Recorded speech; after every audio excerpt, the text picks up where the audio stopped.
Sorry, I'm a minute late. I'll be happy to answer any questions that I can. Hey, John. If you guys left the game on Sunday, I was just wondering if you had any updates on guys just Trent Brown, Sam Young, and Nick Kwiatkowski. No, not yet. We're still waiting the results from the trainers, so we'll have to update you here when we know something.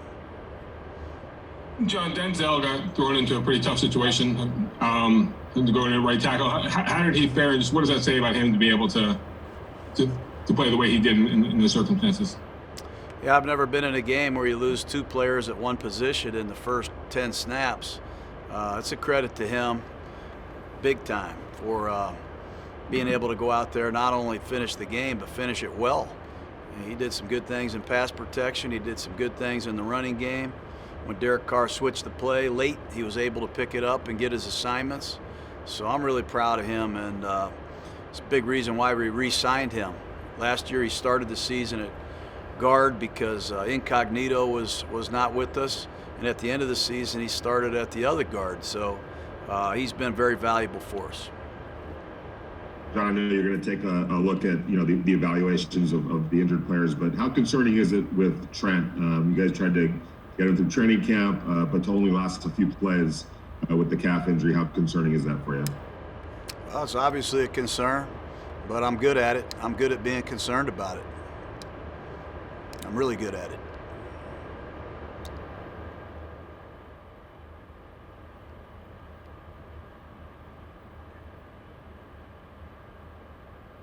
Let's go to the next one, Katie. Hi, John. Levi Dame from USA Today. Last night you mentioned that the whole team was getting game balls and you'd like to give hundreds of game balls to the fans back home. Was that just kind of something that you felt like in your heart you would like to do, or is that something you really planned on doing, something along those lines? Mark Davis is the owner of this team, and he's very passionate about our fan base. We were so excited to have our debut in front of Raider fans here in Vegas. It's disappointing. Maybe we'll come up with something. I don't know. But probably be pretty expensive to get a ball for everybody, but I'll look into that. Hey, John, this is Vic. How do you think your young secondary held up yesterday? Well, I'd like to start with Abram. John Abram did a great job, Vic. He made a lot of tackles. He made some physical tackles, made some one-on-one tackles, which is impressive. Showed good range, took good pursuit angles, played with great energy. We were really excited about that. We didn't have him at all last year. I thought Arnette did some decent things. Obviously, he gets beat on a double move. You can't have that happen in that situation. Mullen has his ups and downs. We're young. We did some good things. We also made some critical mistakes that we have to fix before Drew Brees gets to town, that's for sure.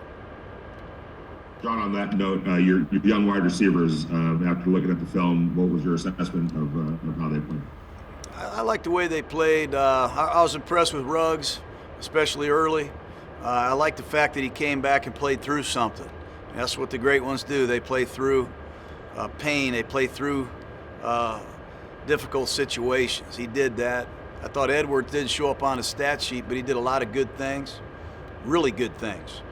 I like the unselfishness of our offense. We were balanced yesterday.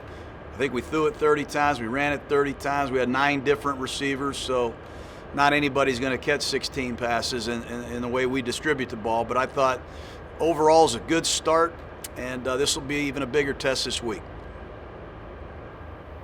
John, how you doing? Sam Gordon here, Review Journal.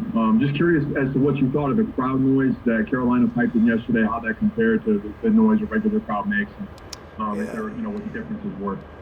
I didn't notice any crowd noise yesterday. I even heard my wife's name on TV. Derek used my wife's name in one of his audibles, so it must not have been that loud. Still trying to figure out why Cindy Gruden came up during the game. I got to look into that. Hey, John, you noted some of the things that stood out to you, but I'm just curious, when you're watching the tape, was there anything in particular that really jumped out to you over and over again, maybe about the team as a whole or any specific players? I just love the way we finished. It's a long flight. It's 3,000 miles. It's a hot day. We were in a hotel. We weren't allowed to leave. We got out there. We fought hard for 57, 58 minutes. Offensively, we took a drive to distance to take the lead, late in the fourth quarter, we finished the drive.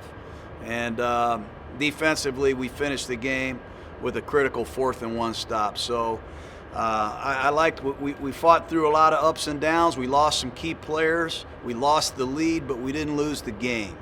And that's a character builder, if anything. Jon, what kind of difference were you able to see that Ruggs made, just how the defenses had to approach you?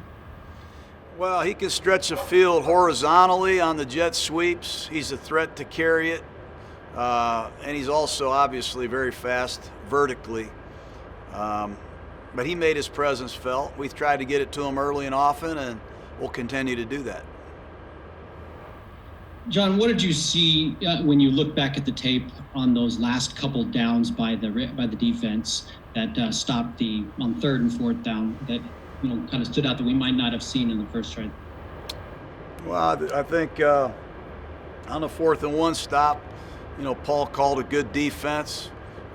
They ran the fullback up the middle. We were in a good defense to defend that.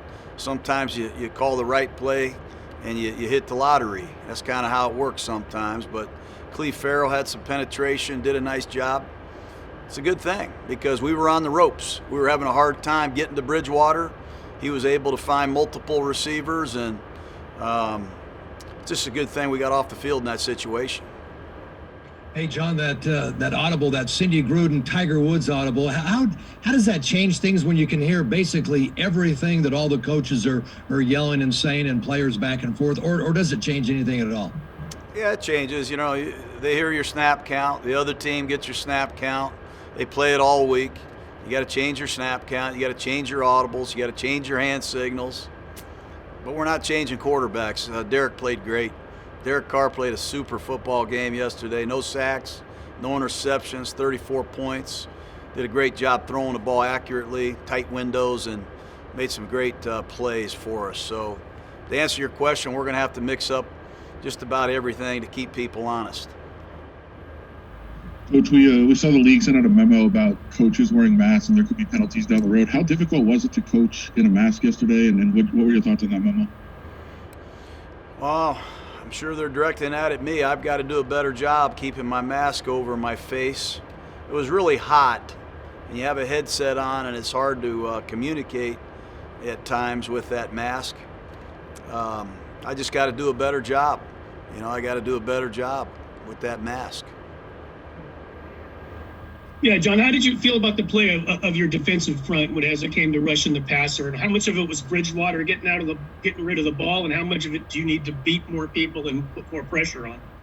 Probably both, really. Anytime you watch a game like that and the quarterback has time to get to his second and third look, get to the check downs, it's not good enough, and our players know that. They're capable of better.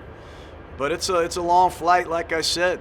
Going back there and playing in that humidity with that black jersey on, it takes its toll. This is the first game we have played.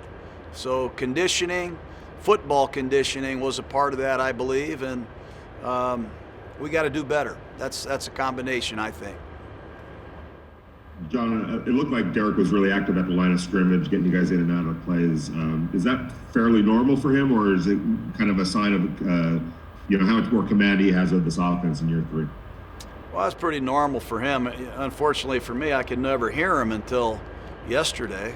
So I don't know what he's been up to at the line of scrimmage, but better keep my wife out of it from now on. All right, guys, is that it? Thank you. You guys have a great day.